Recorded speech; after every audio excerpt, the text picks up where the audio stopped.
2017 was the golden age of drill. I could spend hours scrolling on press play, watching videos from Silver Nation to 8-6, Zone 2, 410, MPK, OFB and so many others. I was spot for choice, man. But my favourite, and most people's favourite group at the time, were a little group called the Harlem Spartans. Now if I were to describe the Harlem Spartans to an alien, I would describe them like this. So you had Lowski, right? Now, the best comparison I can give to Lowski is Mbappe. When he came on the scene, he had the potential to be the GOAT, but didn't quite live up to it.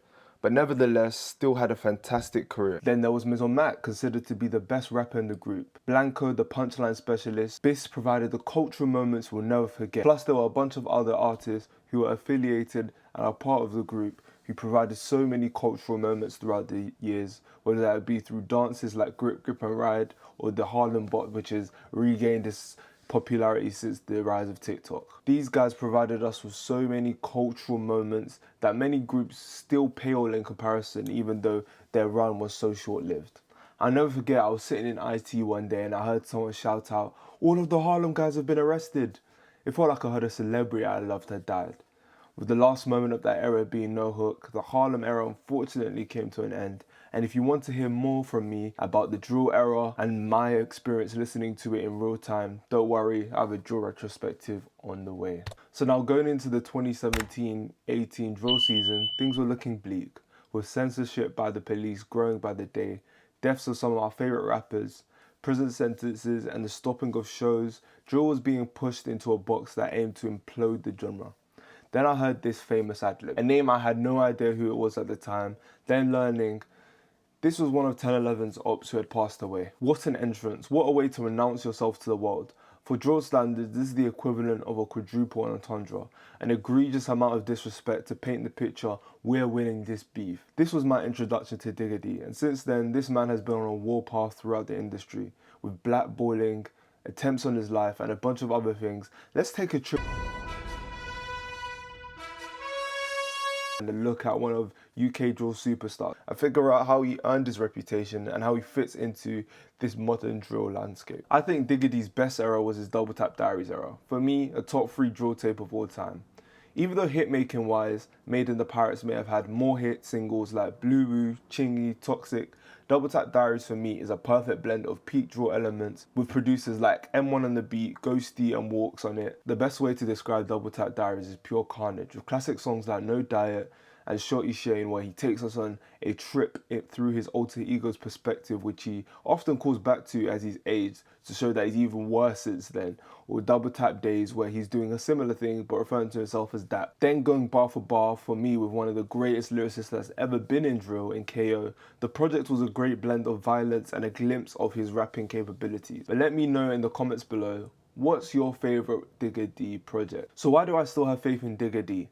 Regardless of him going to prison or his antics, I think he does 2 things at the highest level. I think he's a great showman and he has a great amount of competitive spirit. But let's first discuss him being a great showman. Digga D was no stranger to creating a moment, whether that be in music or online. If we're talking classic UK freestyles, we have to mention his next up. Taken down from Mixtape Madness but still having 19 million views on his page at the time of recording. If you didn't know who he was at that time, you definitely learned after that freestyle.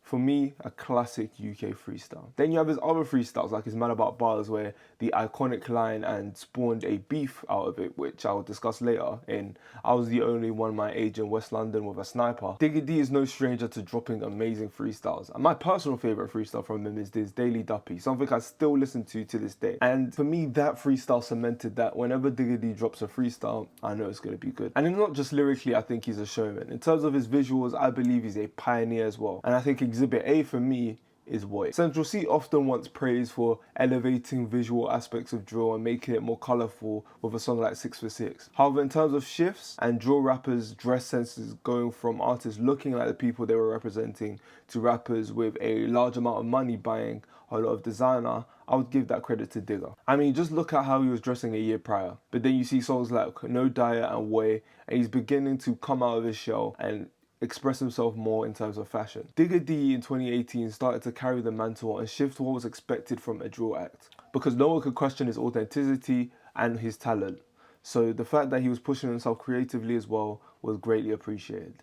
It felt like building off what Russ did with Gunlean and having a dance associated with his music. He started to produce more hits like Toxic and Chingy after showing his willingness to escape his comfort zone that most of his peers were still in. Plus, he was still saying the craziest things in songs. But since I mentioned Gunlean, how could I not mention his iconic verse on the remix where he out-raps the drill go at 18, which is mental. And that just highlights my second point about Digga D, his competitive spirit, something I respect highly from him. Whether it be his ops or people he may disagree with, he is never afraid to go against anyone in the industry, regardless of whether it may lead to him being blackballed. And I'm sure there's another 30 names he's left off, and this video will be 5 hours long if I explain each and every beef. But I'm just going to highlight 2 of the most iconic beefs that he's been in, and we'll discuss some other ones later. So first, there's the Digga D versus Lowski beef. This was building for years and having various different reasons as to why it started. Some may say it's because they're competing against each other as being the #1 guy for their generation. Some may say it's due to baby mama drama. Some may say it's due to a picture. And there's a bunch of channels on YouTube which can explain the root cause of their beef. But this beef gave us some of the funniest one-liners, where Lowski first says that he must think his Black Ops 2 the way he thinks he's rolling around with a sniper in reference to Digga D's Mad About Bars.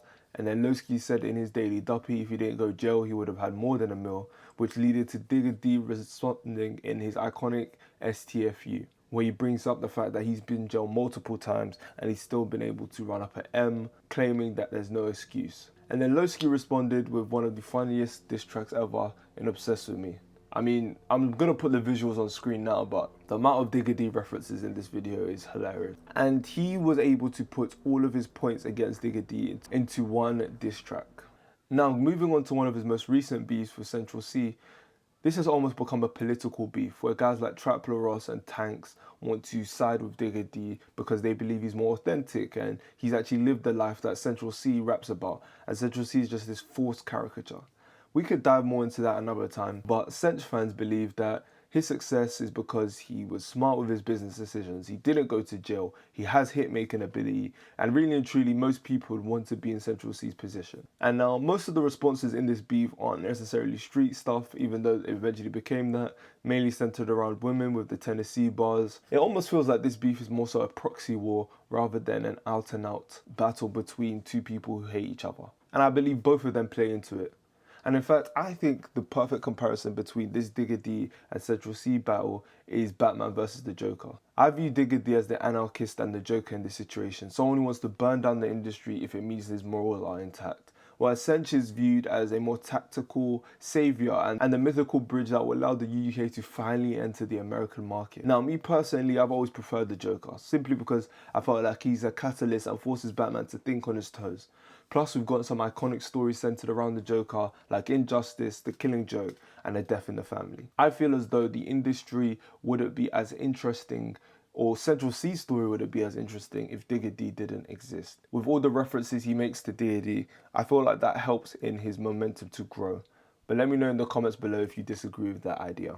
And the final point I want to make about this competition thing that I feel like Digga D is great at is that he's able to use this same spirit to get introspective and question himself. And one of my favourite songs have come out of it in the form of Kindness for Weakness. The shortest way to describe this song is, I've won, but at what cost? Where Digga D is just getting into an honest and introspective bag, where he reflects on his career and whether beefing his peers is the best way to solve his problems.